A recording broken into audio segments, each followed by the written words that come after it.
nilai tukar ini tidak hanya menyentuh kepada pelaku usaha ekspor impor, tapi juga sampai ke masyarakat ke bawah. Ketika harga naik di US sana, permintaan turun, produksi turun, yang terjadi adalah layoff atau PHK karyawan. Dan kita hitung PHK karyawan itu bisa mencapai 1,2 juta. Kita lihat MBG mengumpulkan program yang dengan tujuan yang mulia gitu kan. Tapi memang karena implementasinya sangat terburu-buru dan tidak penuh persiapan matang, yang pada akhirnya ini berantakan. Sekarang ini walaupun memang didorong sama indeks harga saham global, juga ada kecenderungan ini respon pemerintah seperti apa?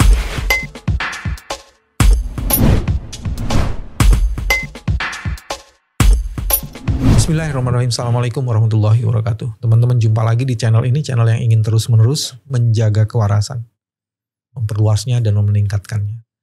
Kita masih dalam tema yang sangat sensitif, menarik, dan mempunyai dampak besar, yaitu soal kenaikan tarif yang dibuat oleh Presiden Trump. Bersama saya ada Mas Huda dari Selios. Mas Huda, apa kabar? Alhamdulillah baik. Ya. Pulang kampung nggak kemarin? Pulang kampung. Alhamdulillah masih pulang kampung. Mas Huda join dengan Selios dan kita akan langsung aja, Mas. Begitu masuk akibat dari kenaikan tarif itu, orang lihat tiga hal. Satu, IHSG di mana-mana merosot tajam, nilai tukar uang juga meningkat, mungkin dalam sejarah Indonesia ini paling tinggi kali ya. Terus sudah gitu yang ketiga akan ada PHK di mana-mana gitu. Bagaimana ngelihat itu, Mas? Dan ini kan bukan hanya Indonesia aja kan yang mengalami itu. Yang pertama sebenarnya Pak Bebe. Jadi kalau kita lihat sebenarnya kan Trump ini kan ketika mengumumkan itu memakai diksi security. Security. Dia selalu bilang security, yang artinya adalah ya Trump ini ingin melindungi industri dalam negeri mereka. Jadi ini sangat terkait sekali dengan ya perdagangan Amerika yang sekarang ini banyak defisitnya. Defisit dengan China, defisit dengan Vietnam, termasuk juga dengan Indonesia. Nah, Trump menganggap bahwa ini ketika defisit ini merugikan bagi Amerika gitu kan. Dan kita lihat sebenarnya Amerika sendiri kan lebih banyak sekarang mengimpor memang. Industri-industri itu sudah tidak ada di sana lagi. Tapi industri itu ada di negara-negara lain. Misalkan China, Vietnam itu paling banyak memang dari US, dan mereka mengirimkan barangnya ke US lagi sebagai pangsa pasarnya. Nah, ini akhirnya menimbulkan Trump ini ya kalau ingin melihat Amerika great again, seperti kampanyenya beliau yang dia bilang Make America Great Again, ya memang salah satu pendekatannya adalah dari sisi perdagangan. Perdagangan itu digunakan sama Trump untuk bisa mengintervensi kebijakan-kebijakan dari negara lain. Nah, makanya ini kita lihat hampir semua negara itu terkena kecuali Rusia. Ada yang menarik sih, frasa kata security. Security itu kan bisa berakibat, bisa menjadi alat untuk menjustifikasi kalau toh ada emergency law dan itu justified gitu ya. Security bukan saja menyeimbangkan itu melindungi, tapi juga dia boleh mengambil kebijakan-kebijakan yang paling radikal untuk melindungi kepentingannya Amerika gitu ya. Ini termasuk soal perdagangan. Ini kan termasuk yang radikal juga ketika Vietnam diberikan pajak impor itu sebesar 46%, Cina 34%. Dan ini pasti kalau pemerintahan US sana pasti sudah berhitung bahwa dampaknya A, B, C, dan D gitu. Nah, tapi tetap aja dilakukan oleh US gitu kan, oleh pemerintahan Trump. Artinya ini Trump ini sudah menghitung dampaknya dan mereka memang melakukan gitu. Dan saya rasa motif dari security ini yang memang menjadikan Trump bisa berani untuk melakukan hal tersebut. Karena di US sana sendiri, Pak BW, itu masih terjadi ya pengangguran yang cukup besar. Itu pengangguran, terus kedua demo udah mulai di mana-mana ya. Demo di mana-mana bagian. Nah, ini yang memang menyebabkan Trump ini mengambil alih bahwa kalau mau berdagang ke US, harus invest lagi dong di US. Makanya di pidato terakhir Trump itu menunjukkan bahwa ya dia sangat welcome sekali apabila perusahaan-perusahaan dari Amerika itu balik lagi ke US untuk menanamkan modal di situ. Nah, tapi kan ini kan nggak semudah balikan tangan gitu kan. Perlu ada infrastruktur, kemudian ya tadi untuk upahnya yang sudah sangat tinggi di US dan sebagainya. Ini kan yang jadi faktor-faktor yang menyebabkan perusahaan ini pindah dari US gitu. Nah, dampaknya apa nih ke Indonesia gitu kan? Tadi seperti tadi Pak Tapi sebelum masuk situ dampaknya, saya mau bilang kan ada respon ya dari berbagai negara. Iya. Cina melakukan respon dengan juga menaikkan tarif yang sama. Terus dibalas lagi kan sama Trump, dia akan naikin lagi mau nambah 50%. Tapi Vietnam kan agak beda ya. Iya. Vietnam kemudian ya tarifnya mau dibikin 0%.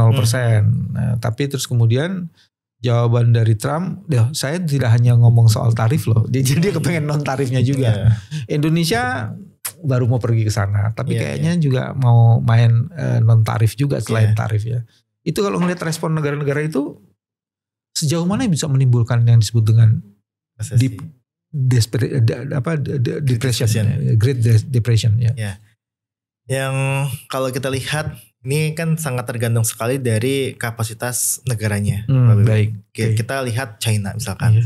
China ketika dia berani untuk menekan dan melawan tarif resiprokal dari Trump, dia memang memiliki pangsa pasar yang cukup besar di global, bukan cuma di Amerika. Walaupun memang ekspor Cina ke Amerika juga cukup besar. Dan memang sebagai penyumbang defisit bagi Amerika itu adalah China. Dan ketika itu ya China dengan gampang ya saya akan balas gitu kan. Karena dia sudah mempunyai satu cadangan peluru yang cukup paten gitu kan. Nah, kemudian kalau kita lihat negara seperti Vietnam. Vietnam itu kan kalau kita lihat dari sisi ekspornya 27% ekspor Vietnam itu ke Amerika. Nah, banyak perusahaan-perusahaan Amerika yang dia mendirikan pabrik di Vietnam dan barang itu dikirim lagi ke US. Artinya memang ketika ini tidak dinegosiasikan, artinya Vietnam ini akan kehilangan sumber daya ekonominya. 27% ya? 27% ekspornya. Dan ketika ini mereka pindah dan sebagainya, kemudian melihat Vietnam tinggi sekali gitu kan. Saya pindah aja lah balik lagi ke Amerika. Akan jadi pengangguran juga di sana. Dan itu yang ditakutkan sama pemerintah Vietnam. Makanya kalau kita lihat Vietnam reaksinya lebih cepat gitu kan. Vietnam Kamboja itu reaksinya lebih cepat. Dengan menelpon Trump terlebih dahulu kan. Menelpon dan sebagainya. Yang bahkan presiden dari Vietnam pun mengajak Trump sama keluarganya masuk ke Vietnam untuk jalan-jalan dan sebagainya. Jadi memang ini adalah respon yang menunjukkan bahwa ketergantungan Vietnam ke US itu sangat besar. Nah, Indonesia nih balik nih. Indonesia ini kan kalau bisa kita bilang bisa kita bilang sebenarnya hanya kuat di CPO untuk ketergantungan US-nya. Tapi kalau kita lihat ya Indonesia justru memang menghasilkan surplus perdagangan paling besar dari Amerika. Sekitar 15 atau 16 billion USD itu memang kita surplus dari Amerika. Dan Amerika sendiri menyumbang sekitar 10% ekspor Indonesia. Indonesia ke sana berapa persen? 10%. Oh, Indonesia ke sana 10%. Ya, Indonesia kena 10%. Oke. Nah, paling tinggi ke China. Nah, inilah yang saya katakan Indonesia mungkin kalaupun mau menegosiasi ini pasti tidak akan sendirian. Karena saya bilang di beberapa media gitu kan bahwa salah satunya adalah melalui koalisi. Makanya kemarin Prabowo itu ketemu sama Anwar Ibrahim untuk membicarakan mengenai koalisi untuk menghadapi perang dagang guna komoditas CPO. Karena CPO ke Amerika itu cukup besar. Dan kedua negara ini Malaysia sama Amerika itu mempunyai kekuatan di CPO yang cukup besar. Makanya ini saya rasa Indonesia butuh koalisi untuk itu. Iya. Jadi berkoalisi jauh lebih baik karena melakukan konsolidasi kawasan ya, bukan hanya negara per negara ya. Iya. Dan standing posisinya jadi lebih bagus juga ya. Jadi lebih bagus meskipun kalau kita lihat untuk koalisi di regional ini susah karena Vietnam nampaknya juga akan mempunyai kepentingan pribadi gitu kan, karena tadi ketergantungannya cukup besar. Iya. Singapura walaupun pernyataannya PM-nya yang dia bilang kita harus waspada, tapi pada kenyataannya tarifnya juga cukup kecil, 10% saja. Berbeda dengan Malaysia yang 20-an%, Indonesia 32%, Thailand juga cukup tinggi. Ini yang saya rasa sebenarnya ya regional ini akan menyampaikan satu pernyataan, bukan negosiasi. Kalau negosiasi kayaknya negosiasi mesti masing-masing ngitung sendiri ya. Iya, benar. Tapi Mas, oke, ini sekarang IHSG Indonesia merosot, dan mungkin ini baru pertama kali dalam sejarah begitu mata uang nilai tukar itu juga tinggi banget. Itu kalau ngelihat itu gimana? Iya, menarik karena di saat semua bukan mata uang, indeks saham negara lain itu juga ambrol juga, karena pada kenyataannya tarif dari Trump ini akan menimbulkan kekhawatiran di dunia usaha. Dunia usaha itu kekhawatiran akan penurunan permintaannya. Jadi ketika tarif, kan ada tarif pasti ada kenaikan harga. Ada kenaikan harga, ada terjadi penurunan permintaan. Nah, ketika terjadi penurunan permintaan, dunia usaha ini ketar-ketir juga. Makanya indeks misalkan Nikkei itu anjlok, Dow Jones juga sama. Itu padahal di Amerika ya. Terus kemudian Hang Seng juga sama, itu juga mengalami ya kemerosotan yang cukup besar. Begitu juga dengan IHSG hari ini yang dibuka hanya sekitar 5 menit atau 10 menit itu sudah mencapai penurunannya hingga 9% dan dilakukan trading halt atau pembekuan transaksi sementara. Di hold ya. Di hold ya. Ini yang menunjukkan ya artinya ini sangat berpengaruh sekali terhadap dunia usaha. Dunia usaha ini khawatir ketika terjadi perang dagang, tarif ya terutama ya, ini menimbulkan harga yang lebih mahal, penurunan permintaan, dan bisa menimbulkan produksi dari dunia usaha ini akan berkurang. Bagaimana dengan nilai tukar? Indonesia ini 17.000, di atas 17.000 berapa ya angka persisnya? 17.300-an? 17.165. Ya, saya lihat terakhir seperti angka tersebut. Dan ini sangat mengkhawatirkan karena kalau kita lihat ini kan angka psikologisnya juga cukup tinggi, Pak BB. Kita kemarin yang 16.685 aja udah khawatir gitu kan. Dan sekarang udah di angka 17.000 ke atas. Artinya ini kan industri dalam negeri ini kan masih tergantung impor. Ya. Kita mau bikin tekstil itu harus impor. Kita mau bikin tempe tahu pun itu juga harus impor kedelainya. Nah, makanya ini saya sampaikan bahwa nilai tukar ini tidak hanya menyentuh kepada pelaku usaha ekspor impor, tapi juga sampai ke masyarakat ke bawah. Dengan apa? Ketika kedelai mahal, terus kemudian pembuatan tempe, tahu dan sebagainya juga lebih mahal harganya, ataupun mereka tidak mau menaikkan harga ke konsumen tapi mengurangi kuantitas, mengurangi volumenya gitu kan. Itu bisa dilakukan gitu kan. Nah, tapi ini adalah mempengaruhi dari sisi masyarakat akhirnya mendapatkan yang lebih sedikit kalau tidak dia menaikkan harganya. Nah, ketika menaikkan harga dan sebagainya, termasuk padi itu kan juga pupuknya bahan bakunya dari luar. Nah, ketika ini terjadi kenaikan harga, yang terjadi adalah inflasi yang didorong dari sisi biayanya. Nah, ketika ini dari sisi biayanya meningkat, daya beli juga akan turun. Nah, ketika daya beli menurun di saat seperti sekarang ini, Pak BB, yang kita khawatirkan adalah permintaan agregat itu juga akan terkoreksi. Kita prediksi untuk pertumbuhan ekonomi ini akan berkurang sekitar 0,9%. Artinya pertumbuhan ekonomi tahun 2025 ketika terjadi perang dagang ini bisa mencapai hanya 4,03% saja. 4,03 sampai 4,1%.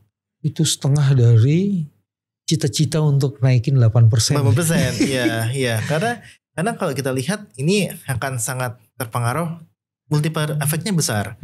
Ketika harga naik di US sana, permintaan turun, produksi turun, yang terjadi adalah layoff atau PHK karyawan. Dan kita hitung PHK karyawan itu bisa mencapai 1,2 juta tenaga kerja yang terkena PHK. Kemudian kalau kita lihat dari sisi tekstil saja itu menyumbang 191.000 potensi PHK akibat adanya tarif perang dagang Trump ini. Dan ini yang kita khawatirkan dampaknya adalah semakin merosotnya daya beli dan sebagainya. Tidak ada kenaikan harga tarif saja pengangguran sudah banyak, iya. tambah ini pengangguran tambah banyak lagi. Dan yang paling mengerikan ternyata nilai tukar itu bukan sekedar nilai tukar yang bisa berdampak pada masyarakat yang membeli harga barang tertentu ya, yang dari import, tapi juga kita harus bayar hutang. Ya. Pokok maupun bunganya, dan itu kan bayar nggak pakai rupiah. Iya, kalau luar pakai itu. Ya itu juga jadi memberatkan kan. Sekarang udah di atas 1.000 triliun ya, utang pokok sama bunga. Kalau utang pokoknya sudah mencapai 8.000 lebih, 8.000 triliun. Kalau bunganya masih sekitar 14-15% dari APBN. APBN kita 3.000 itu sekitar ya 600 sampai 700 untuk bunganya saja. Kalau utang pokoknya sampai 8.000. Ya, artinya nilai tukar ini menjadi penting diperhatikan karena dia dipakai untuk membayar hutang pokok dan bunga dan juga berpengaruh pada pembiayaan untuk membeli harga-harga barang pokok ya. Iya, harga barang pokok itu sangat. Makanya kemarin kalau kita lihat respon dari pemerintah, ini tidak masalah, tidak, kita masih kuat dan sebagainya. Yang akhirnya kita menimbulkan pertanyaan, ini tidak membaca efeknya atau tidak gitu kan. Karena kita sudah menghitung efeknya seperti apa. Ketika 17.000 tentu dari dunia usaha juga mengkhawatirkan kan. Kalau 17.000 kita semakin mahal harganya. Sedangkan kalau mereka mau menaikkan harga, daya beli masyarakat kita masih sangat terbatas. Di beberapa catatan tuh dikemukakan dampak langsung yang akan muncul adalah satu PHK. Nanti Mas sudah tolong jelaskan. Terus kenaikan harga bahan pokok itu juga bisa menyebabkan sebenarnya persaingan produk ya, dan kemudian daya beli juga semakin melemah. Terus ada lagi sebenarnya penurunan biaya subsidi, itu juga akan berpengaruh dan akibatnya nanti ujungnya bisa terjadi kekerasan sosial. Bagaimana mengaitkan itu semua tuh Mas? Iya, yang pertama seperti ini Pak Bebe. Jadi kalau kita lihat kan dari sisi nilai tukar ya. Ketika nilai tukar itu melemah, kemudian ya barang-barang yang membutuhkan bahan baku impor itu lebih mahal di Indonesia, maka yang terjadi adalah semakin derasnya masuk barang jadi dari luar. Dan kita sudah mengalami hal itu sebenarnya.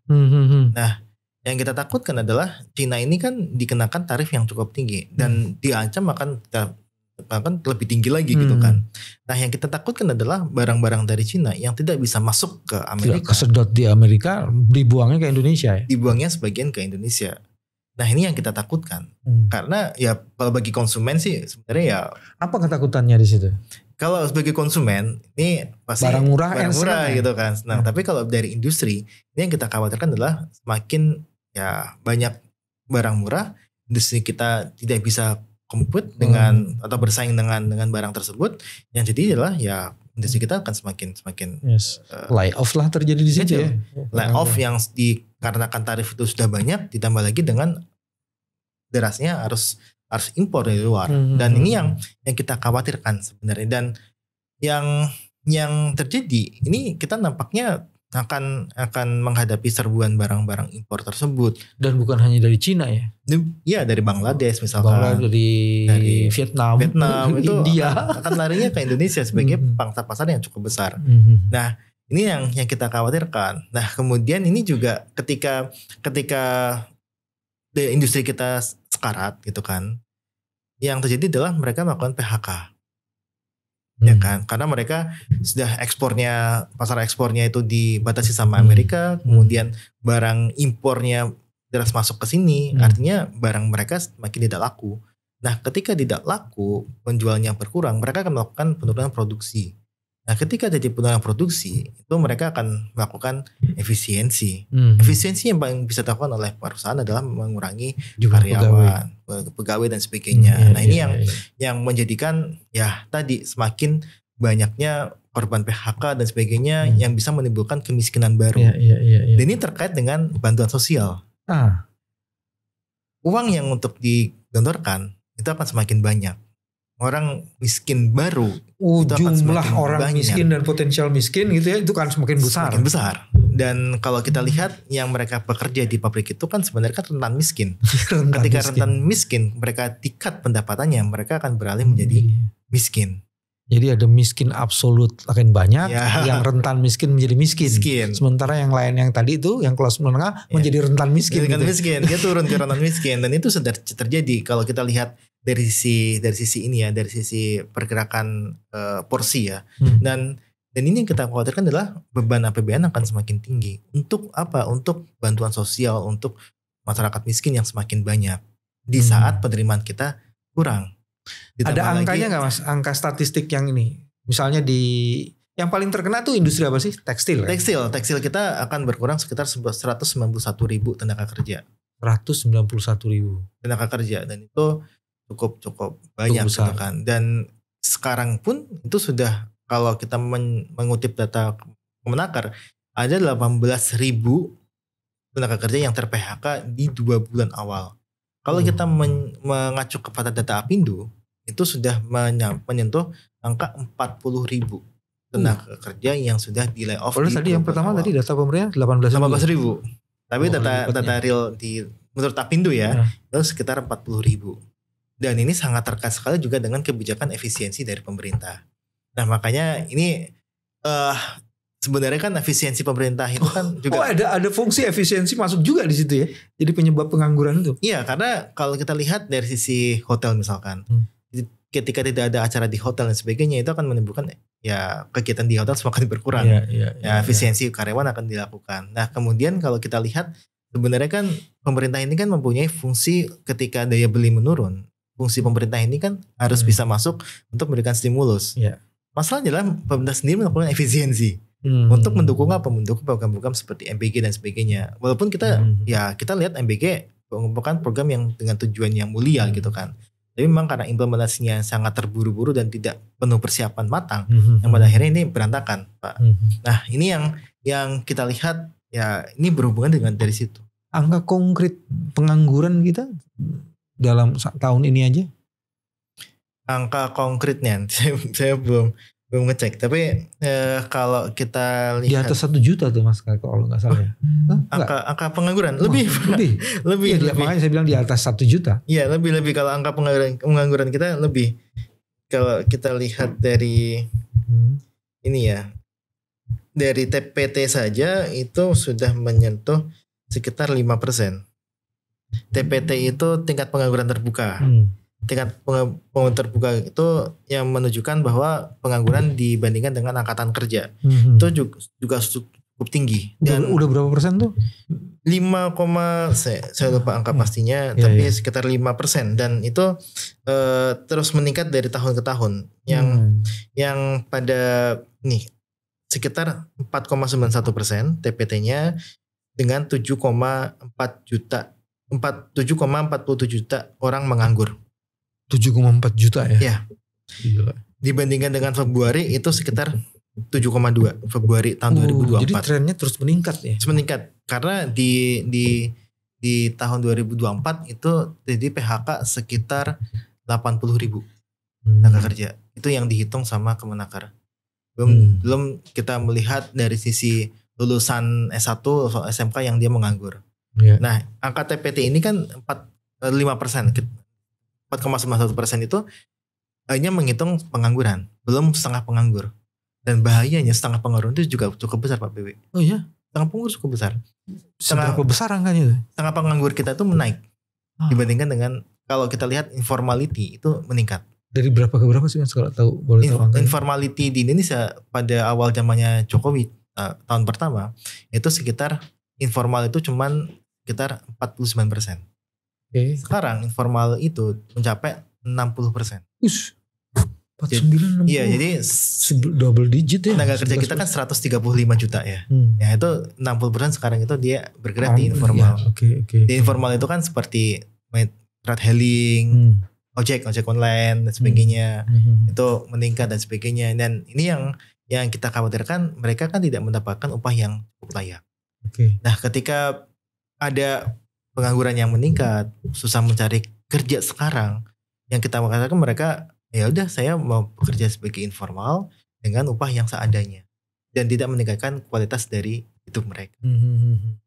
Nah kalau itu yang terjadi, duit pendapatannya nggak ada, orang miskin itu banyak, harus bayar bunga pokok dan macam-macam, ada persaingan produk, maka kemungkinan besar akan terjadi penurunan subsidi dan layanan-layanan publik lain kan?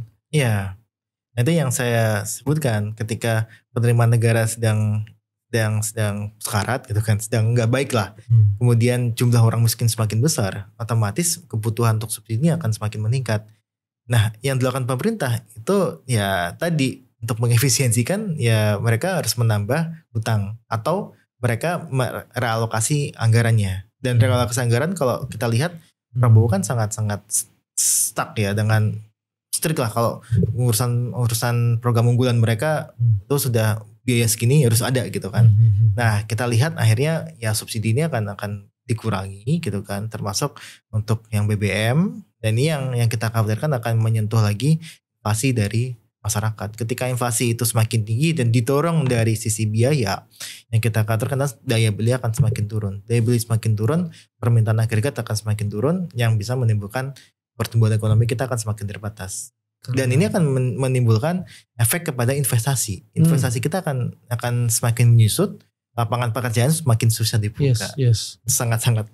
Direct investment nggak masuk, capital flow terjadi. Gitu. Orang yang punya usaha khawatir kalau dia invest di usahanya terus situasinya gimana nih gitu kan. Jadi menimbulkan stuck di mana-mana ya. Di mana-mana. Yang kita khawatirkan adalah investasi itu tidak masuk ke Indonesia, tidak ada investasi baru, baik itu dalam negeri maupun luar negeri, pengangguran akan semakin banyak, tidak akan terserap ke industri. Yes. Jadi kalau melihat situasi kayak begitu, ujungnya tadi saya sebut keresahan sosial akibat ketidakpastian itu akan semakin luas, merebak. Dan itu bisa menciptakan chaos kan sebenarnya. Itu kan urutannya gitu kan. Iya. Itu kalau membandingkan dengan periode-periode tantangan kita sebelumnya, sejauh mana situasi ini betul-betul sangat mengkhawatirkan. Misalnya dibandingin dengan 1998, 2008 gitu-gitu. Ya, kalau kita lihat dari 98 itu kan memang krisisnya krisis regional. Ya, krisis global, regional. Thailand juga terkena krisis dan sebagainya. Yang kita nggak tahu nih, Thailand ini akan bertindak seperti apa. Nah, ketika terjadi krisis dan sebagainya, ini yang kita khawatirkan adalah ya akan terjadi pengulangan yang serupa. Pengulangan di mana di krisis global, terus kemudian ke regional ASEAN. Ketika itu juga Indonesia akan terpuruk. Dengan apa? Dengan catatan ya Indonesia tidak mempunyai, salah satunya adalah kekuatan yang cukup untuk bisa memberikan tadi subsidi bagi masyarakatnya. Kemudian kalau kita lihat sebenarnya kan di 98 itu kan masyarakat di istilahnya tuh disusahkan dengan kondisi barang-barang mahal. Nah, ketika nilai tukar semakin tinggi, barang-barang itu semakin mahal, termasuk juga barang-barang yang membutuhkan bahan baku dari impor semakin mahal. Ini akan menyebabkan masyarakat tidak bisa daya beli menurun ya. Iya, tidak bisa menjangkau konsumsinya. Nah, ini yang kita khawatirkan sebenarnya Pak BW. Kalau begitu sekarang pertanyaannya, masyarakat apa yang mesti dilakukan ya menghadapi situasi yang semakin kritikal itu? Ya, yang pertama sebenarnya bagi masyarakat yang memang tidak terdampak ya, artinya adalah kelas menengah ke atas dan sebagainya, itu kita dorong untuk bisa konsumsi. Karena pada dasarnya kekuatan Indonesia itu kan konsumsi dalam negeri. Konsumsi dalam negeri ketika mereka mengkonsumsi barang-barang lokal, barang-barang UMKM lokal kita, ini bisa menimbulkan multiplier effect yang cukup besar juga Pak BW. Jadi kita mengharapkan multiplier itu misalkan ketika kita beli kain batik misalkan, itu akan menghidupkan industri batik di daerah. Ketika mereka membeli mie ayam misalkan, itu bisa menghidupkan industri di daerah gitu kan. Nah, kita harapkan mengkonsumsinya untuk barang-barang lokal. Dan untuk masyarakat yang memang ya terdampak, ini kita sarankan memang dari sisi pemerintahnya cukup aktif membantu.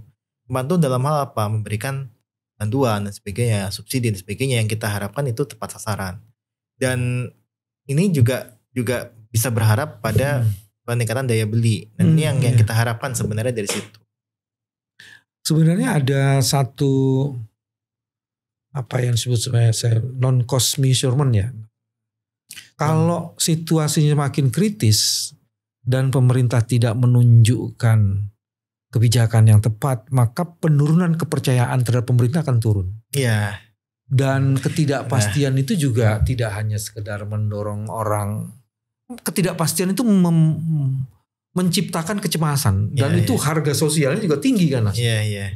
Jadi ini tadi kan ukuran-ukuran itunya oke. Cuman sebenarnya ada ukuran-ukuran yang sebenarnya itu kalau itu terjadi juga itu mengerikan banget karena mengembalikan kepercayaan publik pada pemerintahan yang betul-betul tough mampu menghadapi ini.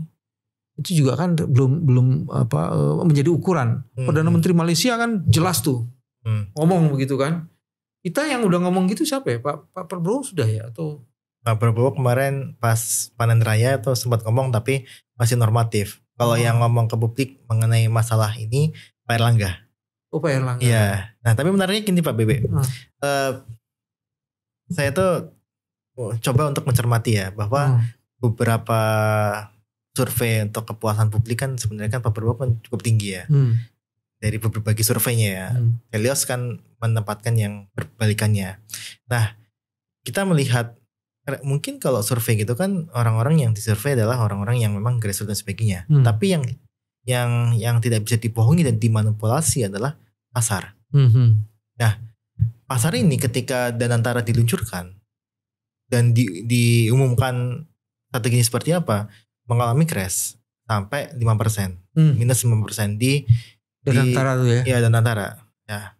Ini yang menunjukkan bahwa ya kepercayaan ke publik itu cukup rendah. Apalagi ada RUU TNI pas saat itu. Nah, pasar ini kan tidak bisa dimanipulasi. Nggak bisa diintervensi juga. Nggak bisa diintervensi juga. Gitu. Meskipun Dasko kesana juga akhirnya juga tetap merah juga gitu kan. Walaupun memang ketika Dasko kesana ya ada peningkatan gitu kan, tapi tetap lebih buruk gitu kan, tidak bisa mengembalikan ke angka yang semula.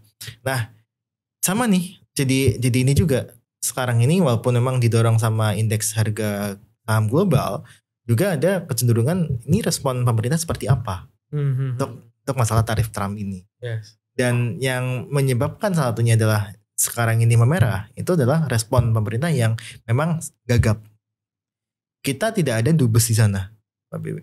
Tuh, gak ada dubes. Iya. Terus yang lainnya apa? Gak ada dubes, satu. Terus kemudian respon pemerintah juga terlambat dengan kemarin baru mengumpulkan pengusaha untuk Kemenko-nya. Hari ini Prabowo ketemu sama pengusaha juga gitu kan. Artinya ini baru sebatas ketemu pengusaha dan sebagainya. Belum menyampaikan langsung bernegosiasi ke US. Sedangkan negara-negara lain juga ingin bernegosiasi juga. Ini kan pasti kan perlu waktu kan sana kan. Kita tidak bisa langsung ke sana langsung ketemu. Tapi kita ambil nomor urutan dulu gitu kan, antrian dulu gitu kan. Dan ini akan semakin lama gitu. Nah, ketika semakin lama ini akan menimbulkan kekhawatiran pasar.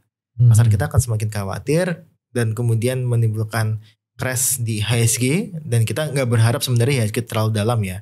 Tapi kita prediksi akan semakin dalam, rupiah akan semakin Iya. Sebenarnya ada lagi tadi udah mulai disebut sih ya. Ketimpangan ekonomi makin lebar. Pertarungan produk lokal sama import terjadi. Yang tadi belum disebut sebenarnya kondisi fiskal kita ya. Apa yang disebut dengan beban fiskal dan pajak juga makin tinggi gitu kan. Sementara kita punya apa namanya sistem perpajakan Cortex kita belum ini. Padahal ini kan tahun-tahun atau periode di mana penerimaan pajak lagi mesti dikumpulin banyak-banyak kan nih. Jadi ada masalah-masalah itu. Kalau saya mau simpulin sebenarnya kita punya problem sendiri yang cukup besar ya. Iya. Yang itu harusnya menjadi prioritas untuk ditangani.